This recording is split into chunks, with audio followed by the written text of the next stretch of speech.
আপনি দেখছেন news now, আমরা জানি কোনটা খবর।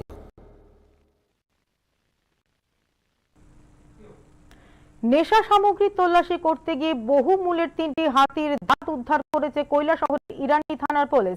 এই ঘটনায় সংশ্লিষ্ট এলাকায় তীব্র চাঞ্চল্য বিরাজ করছে। ইরানি থানার অন্তর্গত ইয়াজি খাওড়া গ্রাম পঞ্চায়েতের সোনামোড়া গ্রামের বাসিন্দা ময়ূব আলীর বাড়িতে তল্লাশি করে 3টি হাতির দাঁত উদ্ধার করে পুলিশ।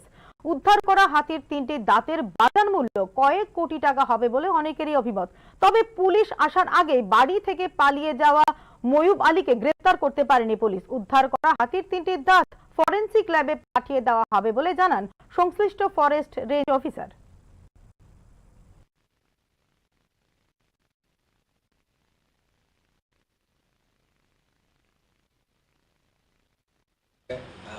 কৈলাসহরের এসডিপিও সাহেব ফোন করেন যে খাওড়াবিল সোনাপুর এলাকাতে উনি একটা বাড়িতে একটা অ্যানিম্যাল টাক্স জাতীয় একটা জিনিস পাইছেন।